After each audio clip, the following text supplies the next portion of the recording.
नमस्कार दोस्तों। दरियाए अब तेरी खैर नहीं बूंदों ने बगावत कर ली है।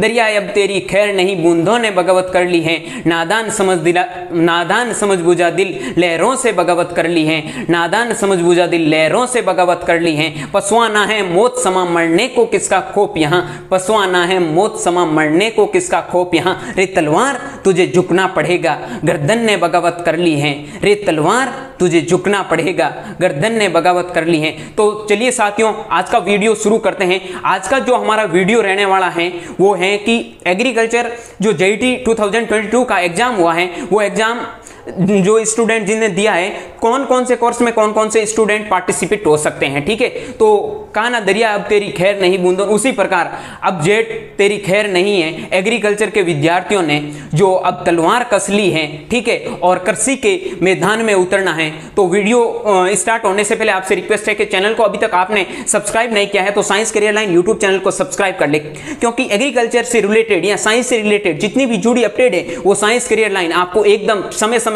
पर सही प्रोवाइड करवाने वाला है। ठीक है, तो वीडियो स्टार्ट करने से पहले रिक्वेस्ट है कि वीडियो को ज्यादा से ज्यादा शेयर करें और चैनल को सब्सक्राइब करें। ठीक है, वीडियो पसंद आए तो लाइक करें। अब हम बात करेंगे कि मेरे दोस्त हैं वो काफी चर्चा कर रहे हैं कि एग्रीकल्चर में बीटेक एग्रीकल्चर वाले कर सकते हैं, फिशरीज कर सकते हैं, कौन कौन से कोर्स कौन कौन सब्जेक्ट ग्रुप वाले कर सकते हैं, उसको लेकर काफी डाउट है। तो वो डाउट आज मैं इस वीडियो के माध्यम से आपका सारे डाउट क्लियर करने वाला हूं। ठीक है, तो एक ये भी डाउट आ रहा है कि सब कॉलेजों में मतलब हॉस्टल मिलेगा या नहीं मिलेगा, किस कॉलेज की कितनी फीस है, पेमेंट सीट की फीस कितनी होती है। हालांकि मैंने वीडियो में बनाया था, ठीक है, लेकिन काफी लोग होते हैं वो पूरी जानकारी देखते नहीं है, पहले भी बोलते हैं, तो मैं फिर आपको बता दूंगा। ठीक है, तो वीडियो को पूरा देखें ताकि जितने भी आपके जो डाउट आ रहे हैं वो क्लियर हो जाएंगे। मतलब काउंसलिंग सब करवा रहे हैं और सबको पता है काउंसलिंग कैसे करवा रहे हैं, उसके बारे में मैं थोड़ी चर्चा कर लेता हूं।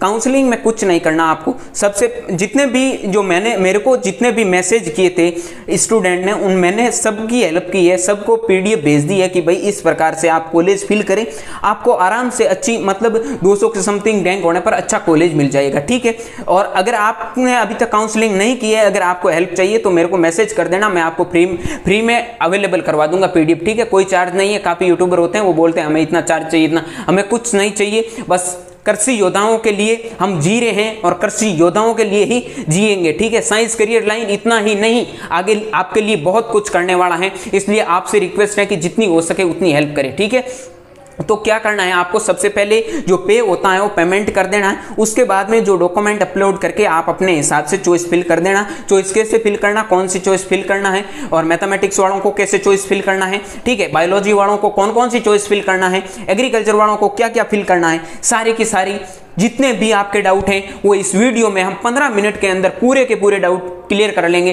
पूरा वीडियो देखे आपके सारे डाउट क्लियर। जेईटी एग्जाम से रिलेटेड अब कोई भी आपका डाउट या एग्रीकल्चर फील्ड से रिलेटेड कोई भी आपका डाउट हो तो आप जरूर कमेंट बॉक्स में कमेंट करें, मैं आपकी जरूर रिप्लाई करूंगा। ओके, देखो शुरू करते हैं वीडियो। सबसे पहले बात बता देता हूं, जेईटी के एग्जाम में मुख्य रूप से जो सब्जेक्ट ग्रुप था, एक तो था एबीसी, एक था पीसीबी और एक था PCM, physics chemistry mathematics, physics chemistry biology और एग्रीकल्चर बायोलॉजी केमिस्ट्री। ओके, अब हम बात करेंगे कि इस सब्जेक्ट ग्रुप वाले कौन कौन से कोर्स को चुन सकते हैं। तो देखो, सबसे इंपॉर्टेंट बात यह है कि एग्रीकल्चर वाले होते हैं ना, इन तीनों कोर्स में पार्टिसिपेट हो सकते हैं। मेरी बात को ध्यान से सुनना, काउंसलिंग में भी ऐसी चॉइस फिल आएगी। जेईटी एग्जाम होता है, जेईटी जो आईसीआर एग्जाम होता है, इनमें कोर्स अलग अलग चलते हैं एक एग्जाम के थ्रू। अब देखो जेईटी में कौन कौन से कोर्स चलते हैं, सबसे अधिक प्रायोरिटी मिलती है वो मिलती एग्रीकल्चर ऑनर्स बीएससी को, उसके बाद में हॉर्टिकल्चर ऑनर्स बीएससी को, उसके बाद में फॉरेस्ट्री को, उसके बाद में बायोटेक्नोलॉजी है, फूड टेक्नोलॉजी है। ठीक है, अब प्योरिटी की मैं इसलिए नहीं बता रहा हूं, आप ऐसे मत सोचना कि ये लो लेवल के कोर्स है। कोर्स सब जेईटी के एग्जाम वाले कोर्स बहुत बढ़िया कोर्स हैं, लेकिन जो रैंक है, जो नंबर है, किस रैंक पर किसको कौन सा कॉलेज मिलता है, उसके हिसाब से मैं बात कर रहा हूं। ओके, मेरी बात आप समझ गए होंगे। अब देखो, एग्रीकल्चर वाले ओनली 3 ही कोर्स चूज कर सकते हैं। जिसने एबीसी सब्जेक्ट ग्रुप से जेईटी का एग्जाम दिया है वो ध्यान से सुन लेना, आप इन 3 कोर्स में ही पार्टिसिपेट हैं, ना कि fisheries, food tech, dairy tech, community science. Okay done. अरे ध्यान से सुनना। ओके, अगली बात आती है पीसीबी ग्रुप वाले। पीसीबी ग्रुप वाले के लिए ये ऑप्शन आते हैं। ओके, पीसीबी वाला फिशरीज दे सकता है। एक ऑप्शन एक होता है बायोटेक का।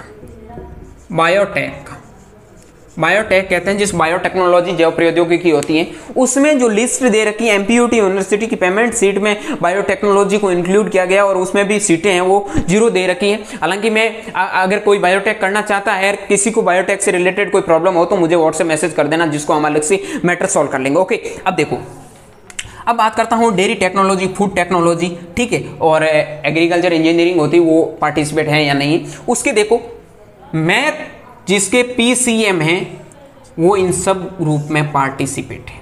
अब आप समझ गए होंगे। सबसे बड़ी बात है एग्रीकल्चर के लिए सबसे ज्यादा कॉलेज है, सबसे ज्यादा सीटें।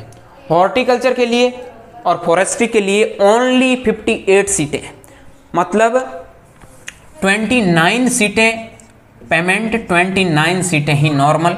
इसी में ही यही रेशियो है। ओके, अब ध्यान से सुनना। इसके लिए जो रेशियो आ रहा है वो टोटल मिला के आ रहा है लगभग 3800 के समथिंग। ओके, 3800 के समथिंग एग्रीकल्चर के लिए, बिकॉज जेईटी एग्जाम में एग्रीकल्चर के स्टूडेंट बहुत ज्यादा पार्टिसिपेट करते हैं। ओके, अब देखो बात करेंगे हम डेयरी टेक्नोलॉजी, फूड टेक्नोलॉजी की क्या कट ऑफ रहती है। हालांकि फूड टेक्नोलॉजी, डेयरी टेक्नोलॉजी के बारे में बहुत कम लोग आपको बताते हैं क्या कितनी कट ऑफ रहती है। मानना ऐसा है कि पिछली बार के हिसाब से मैं आपको बताऊं तो इसकी बहुत कम, जिस मतलब जेईटी का एग्जाम जिस मैथमेटिक्स ग्रुप वाले ने सही ढंग से एग्जाम दिया ना, उसका आराम से सिलेक्शन हो जाएगा। और वो भी यूनिवर्सिटी के कैंपस होते हैं इसके, ठीक है, नॉर्मल लल्लू पंजू कॉलेज में ये कोर्स नहीं चलते हैं। ओके, काफी मैथमेटिक्स ग्रुप वाले भी स्टूडेंट हैं, उनको मैं बता देता हूं कि आपको काउंसलिंग कैसे करवानी है। मैंने अलग से लिस्ट बना दी। अगर मैथमेटिक्स ग्रुप का हो तो पीसीएम लिख के अपना नाम भेज देना, मैं उनको पीडीएफ सेंड कर दूंगा। ओके, उसको मतलब एमपीयूटी की कॉलेजें हैं उनको सबसे पहले प्रायोरिटी देनी, उसके बाद में एसकेएन जोबनेर की, जोधपुर की, ये ठीक है। अब कम्युनिटी साइंस को, कम्युनिटी साइंस होती है वो मतलब वैसे तो माने होम साइंस वगैरह का सिलेबस होता है जो ज्यादातर गर्ल्स के लिए होते हैं, गर्ल्स प्रिपेयर करते हैं। इसी में किसी को दिक्कत हो तो बता देना। हालांकि इसमें इतना कोई लोग इंटरेस्ट दिखाते नहीं है, ठीक है। आईसीआर में काफी दिखाते हैं, लेकिन जेईटी में इतनी मतलब सीटें खाली रहती, बहुत कम भरती है। ओके, अब हम बात करेंगे कि सभी जितनी भी कॉलेज हैं उसमें हॉस्टल होता है। इसका जवाब है नहीं, सभी कॉलेजों में आपको हॉस्टल अवेलेबल नहीं है। अब मान लो क्यों नहीं है, क्योंकि भाई जो कॉलेज अच्छी चल रही है, काफ़ी टाइम से चल रही है, ठीक है, एकदम नई नई कॉलेज बनी है, नया कॉलेज खुला है, तो उसमें थोड़ा टाइम लगेगा। जरूर आपको हॉस्टल मिल जाएगा 2-3 साल अगर आप जाओगे सेकंड ईयर थर्ड ईयर तक, तो मेरा ऐसा मानना है कि थर्ड ईयर तक तो आपको 100% हॉस्टल मिल जाएगा। ओके, लेकिन अभी तक सब कॉलेजों में हॉस्टल नहीं है। हाँ, अच्छी कॉलेज हैं, जैसे ऐसे नहीं बोल रहा हूँ, यूनिवर्सिटी में भी अच्छी कॉलेज है, उन सब में हॉस्टल है, ठीक है, लेकिन सभी कॉलेजों में हॉस्टल नहीं। ओके, अब आमतौर पर डाउट ये रहता है कि हम काउंसलिंग करें तो नॉर्मल पेमेंट कैसे डालें। सबसे पहले आपको जितनी भी नॉर्मल है वो डालें। अगर कोई पेमेंट वाला है और वो बोल सकता है कि हमें पेमेंट की कोई चिंता नहीं है, कितना भी पेमेंट हो हम पे कर सकते हैं, ठीक है। और एक डाउट सबसे बड़ा ये है कि नॉर्मल सीट का पेमेंट कितना होगा, पेमेंट सीट का पेमेंट कितना होगा, इस पर हम चर्चा करेंगे जरूर। लेकिन मेरी आपसे रिक्वेस्ट है कि आप सबसे पहले नॉर्मल सीट ही डालें। ओके, सब कॉलेजों की फीस अलग अलग होती है, ठीक है।